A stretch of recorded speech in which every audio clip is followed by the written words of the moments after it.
It looks like Lil Durk just hit the point of no return, and what the feds just found might end everything he built. When your own people start turning on you, that's not paranoia, that's survival. And right now, Lil Durk is living that nightmare. They say the streets don't have friends, but what if your best friend's the one wearing the wire? That's what Durk might be facing. The feds say they've got new evidence on Lil Durk, but the way they're connecting it? That's what's really crazy.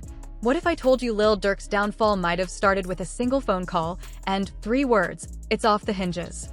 Von's death, snitches, secret deals, and now a new informant. It's not just a case anymore, it's a full-blown betrayal. Lil Durk gave his friend $50,000 to help him. Turns out, that same friend might have been wearing a wire. Let that sink in. They say fame protects you, but inside, Lil Durk's learning that money can't buy loyalty, and it sure can't stop betrayal. You ever wonder what it feels like when your circle starts collapsing from the inside? That's exactly what's happening to Lil Durk. The feds aren't just coming for Lil Durk's freedom, they're coming for his legacy. And this time, he might not make it out. First it was Von, then Jam, and now another one of Durk's own has flipped. The closer they get, the smaller his world becomes. It looks like things are about to get a lot worse for Lil Durk. Prosecutors are reportedly preparing to hit him with new charges right before his upcoming trial. According to documents, federal agents believe Durk was connected to the 2021 shooting attempt on Quando Rondo at a gas station in Blackshear, Georgia. Investigators claim they have both surveillance footage and witness statements that link back to the incident. What's strange is how they're connecting it. They're not using Durk's lyrics directly against him. Instead, they're using the release date of one of his songs to match the timing of the gas station attack. In that song, Durk raps, "They're on my page like, slide for Von, I know they trolling me." Later, on a podcast, he mentioned, "For some reason, I just don't see them comments no more." Once the news broke, rappers and fans couldn't believe it. One even tweeted, "Please tell me this isn't real." But it didn't stop there. Things got even worse. Prosecutors are now accusing Durk of going against his own circle. They claim he allegedly ordered hits on O Block members who refused to retaliate for King Von's death. One witness has reportedly come forward, saying Durk personally gave the orders. In the evidence files, there's mention of a feud between Durk, real name, Durk Banks, and Mona Duke, with prosecutors claiming it started because Durk felt certain O Block members weren't standing up for Von. To make things even messier, this evidence reportedly came from O Block members themselves, some of whom are now cooperating with the feds. That development alone got Durk's bond denied. One viral post summed it up perfectly. If you think Durk was denied bond because he's rich, you don't understand this case. Then came the biggest shock. Day's brother, Ted, was caught snitching. Apparently, federal agents have been keeping that under wraps to surprise Durk's legal team. Reports say there's even body cam footage showing Ted begging to cut a deal and snitch on Durk and his crew. Durk's lawyer immediately asked for more time to work on their bond proposal, leaving everyone wondering, what exactly did Ted tell the feds? Because Ted isn't just anyone. He's Day's brother, and Day is known as one of Durk's closest hitters. If Ted's talking, he probably knows a lot. Ironically, the feds only caught Ted because he was stopped at a convenience store with a firearm and an extended clip. Once in custody, he completely broke down. Instead of staying silent, Ted started crying and pleading with officers to let him talk. At one point, bodycam footage reportedly shows him saying things like, "Please, please, I swear to God, I'll tell you everything." Officers tried to calm him down, saying, "Relax, man. We'll see what we can do for you." When paperwork later listed someone with the same last name as D, many fans thought Durk's main man had snitched. But it turned out to be Ted, and the confusion came from them sharing the same surname. Still, Ted wasn't the only one turning on Durk. Another insider, Vonnie, who has long ties to Durk, also flipped. Court documents show Vonnie was quietly released from federal custody, likely put on house arrest. But Vonnie didn't keep his mouth shut. He messaged someone close to him about trying to negotiate a plea deal, explaining how he was calculating a 5 to 7 year sentence instead of risking life in prison. That person ended up leaking the texts. Vonnie once wrote something that now sounds haunting. He said, "I can't go to trial. I might get an elbow, and I don't want them to do me like the others." When he mentioned the others, people believe he was talking about a man named Jam, someone who had already been crushed by the system. That message alone showed how scared Vonnie really was. It wasn't just about getting caught, it was about what could happen if he didn't play things the right way. Not long after, rumors started spreading that Vonnie had become a federal informant. His father later confirmed parts of the story, saying his son had worked with the feds and was deeply involved in the situations surrounding Lil Pab and King Von's deaths. The internet exploded. Fans started putting pieces together, connecting Vonnie's messages, his father's claims, and Durk's strange behavior around the same time. Lil Durk, meanwhile, was changing. He began moving differently, speaking cautiously, and distancing himself from almost everyone. In an interview, Durk admitted he barely lets anyone near him anymore, not even close friends. "Nobody comes to my house," he said. "Even my best friend never been there. I just don't allow people around my kids. I can see bad energy before it even walks in the door." Durk's words showed that he knew something was off. He could feel the tension around him, the sense that people he once trusted might be working against him. And it wasn't paranoia. About a year before the feds exposed Jam for wearing a wire, Durk had actually given that same man $50,000 to help him out. He thought he was looking out for a friend, but in reality, he might have been helping someone who was already cooperating with the government. Soon, old videos from Durk's Instagram Live began resurfacing. In one of them, the feds noticed people in the background who were later identified as suspects in Lil Pab's murder. These same faces were also seen hanging out with King Von before he passed. That connection raised red flags, especially when investigators learned that Lil Pab's death might have been an act of revenge. Things got even stranger when Durk posted something on Instagram just 30 minutes after Stefan Mack was killed. He wrote, "It's for D-Tang." Then, the next day, he went live again, laughing and joking like nothing happened. The timing was suspicious, and the feds took notice. As the case against Durk grew, DJ Academics sat down with his lawyer and asked the question everyone wanted to know: would Durk take a plea deal? But the lawyer shut that idea down quickly. "It's all or nothing," he said. Durk didn't take part in any conspiracy. "We're fighting this all the way. This case carries a possible life sentence, but we believe in his innocence." The defense has a unique plan. They're using Durk's First Amendment rights as part of their strategy. Basically, they're arguing that Durk's lyrics and statements about violence are part of his art, not proof of real crimes. "He's a rapper," the lawyer explained. "Just because he talks about violence in his songs doesn't mean he did it. That's free speech."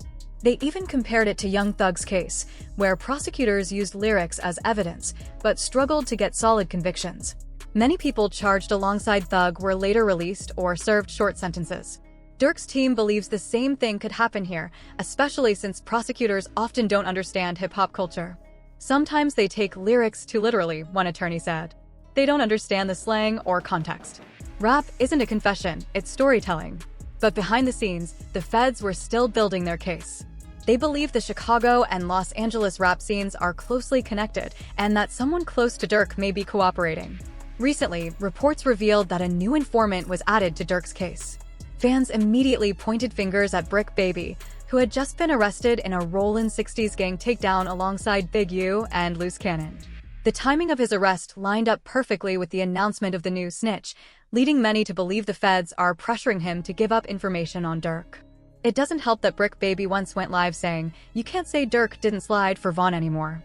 The feds believe that line might have hinted at retaliation. In another clip, Brick Baby admitted that if Durk had ever asked for Quando Rondo's location, he would have dropped it right away. 9 times out of 10, Brick Baby said, "If Durk had called, I would have done it." That statement alone connected him even deeper to the situation. Now, with Vonnie's father exposing old secrets, Jam's name resurfacing, and a new snitch reportedly involved, the story keeps getting darker. Every few weeks, another piece of evidence or confession appears online, and fans are left wondering who's really telling the truth. As it stands, the feds are building their biggest case yet against Durk. His music, his friends, even his old live streams are being used to paint a picture of guilt.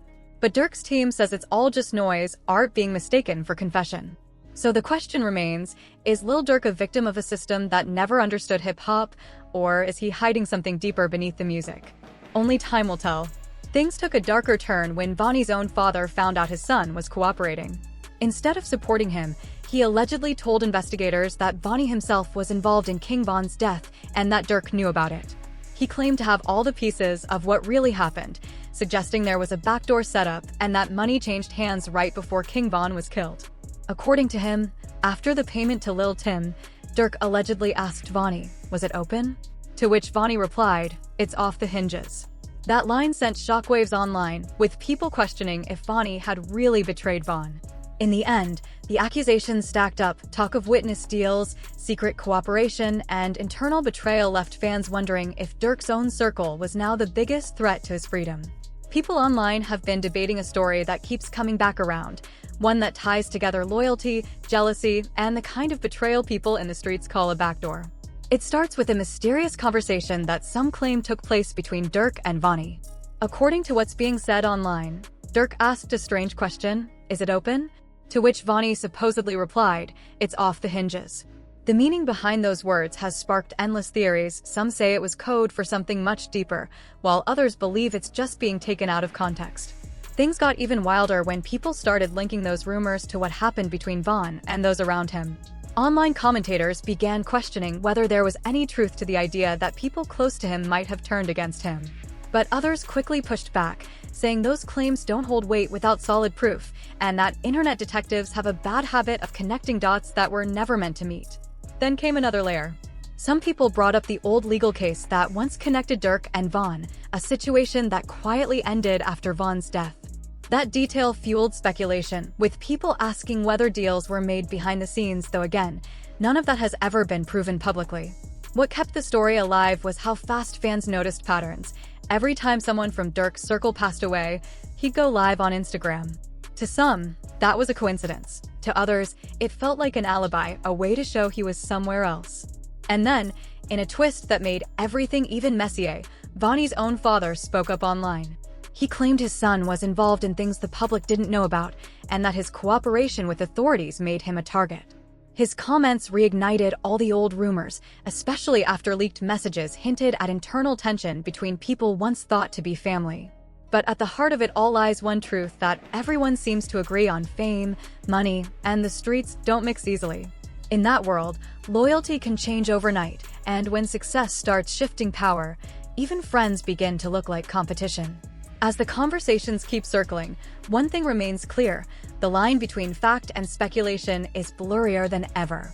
Everyone's talking, everyone's guessing, but only the people who lived it truly know what happened behind the scenes. People have been buzzing about the new developments in Durk's case, and things are getting more complicated by the day. It all started when Vonnie's father began speaking out again, claiming that Durk knew more than people think. Coming from a man who's seen the streets up close, his words carried weight. He even accused his own son of turning federal, something Durk's own family seemed to back up when his sister-in-law called Vonnie a snitch online. With so many people allegedly pointing fingers at him, Durk's legal team is now fighting hard to clear his name. His lawyers recently filed a new motion to dismiss the charges, arguing that the second indictment is too vague. And if the judge doesn't throw it out, they're asking for a detailed list, what lawyers call a bill of particulars. In simple terms, Durk's team wants the prosecutors to show their cards. They're asking for proof, the exact moment, offer, or message that supposedly ties Durk to any kind of bounty or hit. They want to see what evidence exists that Durk ever promised money or opportunity for someone to commit a crime. To them, it looks like the prosecution is bluffing. But just as his lawyers were pushing forward, Durk's situation took a turn. Reports came out that he'd been placed in solitary confinement after officers allegedly found a phone in his cell. People close to him said it wasn't true, that the phone story was being used as an excuse to keep him isolated. They claim officials are making a point, trying to remind him that fame doesn't protect you once you're inside. Then came another shock. News broke that Durk was involved in a brief altercation behind bars. Around that same time, his friend Glee was reportedly killed in Chicago, a moment that made fans fear someone was targeting Durk's circle. Even Lil Baby reacted online, saying he didn't care about anything else right now except seeing Durk free. What really got people talking, though, were two interviews that dropped that very same day, one from Quando Rondo and another from Lil Tim. Both men are known rivals of Durk's camp. In the interviews, they spoke calmly about what happened in the past, claiming they never meant disrespect and wanted peace. Tim said if things hadn't gone down the way they did, Vaughn would still be alive. "I'm not on that clout-chasing energy, I'm humble. Still had too much access to money and connections." Adding to the tension, online chatter began swirling about a man named Jam, once close to Durk, who had reportedly turned informant. DJ Vlad even discussed it, calling him the guy who put everyone in a jam. Jam had faced a 12-year sentence, but after cooperating, he was released early. He appeared in interviews insisting he wasn't a snitch, but according to reports, that wasn't true. A short time later, headlines claimed Jam had been found dead in a house outside Atlanta. Sources alleged he was targeted as payback for cooperating with the feds. That's when details about what he'd provided to investigators started coming out: over 230 gigabytes of digital evidence, including audio recordings, surveillance footage, and 20,000 pages of reports. With that evidence, federal agents are now reportedly trying to tie Durk to 2 more murder-for-hire cases. They believe he may have paid to have 2 people taken out, one being Stephon Mack, who was accused of killing Durk's brother D-Tang, and the other allegedly connected to Jam's family. Investigators think Jam was the key to building all 3 cases against Durk, and fans even pointed to an old Instagram live showing the 2 of them together. In the clip, Jam kept adjusting his jacket, which some viewers later claimed was a sign he might have been wearing a wire. Durk himself once said in an interview that he can always tell when someone around him is moving funny. "I can see it from a mile away," he said. Ironically, now many are replaying that line and wondering if he already knew someone in his circle was turning on him. As the story unfolds, it's clear the situation around Durk has become a tangled web of loyalty, betrayal, and survival, where trust can vanish in an instant, and one mistake can change everything. Lil Durk recently opened up about how he doesn't trust people the same anymore. In one interview, he explained how he's cut off a lot of people and tightened his security. He said nobody comes to his house except close family, not even his best friends. "My best friend never even been to my house," Durk said. "I don't let people around my kids or my home. I can see bad energy from a mile away." It's clear Durk knew something wasn't right with the people around him, and he tried to protect himself early on. But what's shocking is that about a year before his friend Jam was caught wearing a wire for the feds, Durk had actually given him $50,000 to help him out. Durk thought he was helping a friend, but it turns out that same person may have been helping build a case against him. During one of Durk's old Instagram lives, fans noticed something strange. The feds later investigated the people seen in the background and discovered that some of them were linked to the passing of Lil Pab. Those same people were also seen hanging out with King Von before he died. The FBI now believes that Lil Pab's death may have been an act of revenge. Around that time, Durk made a suspicious Instagram post just 30 minutes after Stephon Mack passed away, saying it was for D-Tang. Then, the very next day, he went live again, laughing on camera. That timing made the feds even more suspicious. Later, when DJ Academics interviewed Durk's lawyer, he asked if they were considering a plea deal. But the lawyer made it clear. It's all or nothing. This is a potential life sentence, but Durk didn't take part in any conspiracy. "We're fighting this all the way." The defense plans to use Durk's First Amendment rights as part of their strategy, arguing that anything he says about crimes in his songs is just artistic expression, not confession. "He's a rapper," the lawyer explained. "He has a right to express himself. Just because he raps about violence doesn't mean he actually did those things." They compared Durk's case to Young Thug's, where prosecutors used lyrics as evidence, but failed to get major convictions. The defense believes the same could happen here, especially since prosecutors often misunderstand hip-hop culture. However, the feds aren't backing down. They believe the Chicago and Los Angeles rap scenes are heavily connected, and that someone close to Durk may be cooperating. Recently, reports surfaced that a new informant was added to Durk's case, and many fans suspect it could be Brick Baby. Just before news of a new snitch broke, Brick Baby was arrested in a major Rollin' 60s gang sweep alongside Big U and Loose Cannon. 9 times out of 10, he said, "If Durk had called, I would have done it." That statement made the feds question if Brick Baby actually did help track Quando's team, which later connected him back to Durk's circle. Now, with a new witness possibly cooperating, and the feds still digging through years of Durk's music, lives, and posts, fans are left wondering one big question. Backhand index pointing right, will Lil Durk ever be free again, or is this the end of the road for him?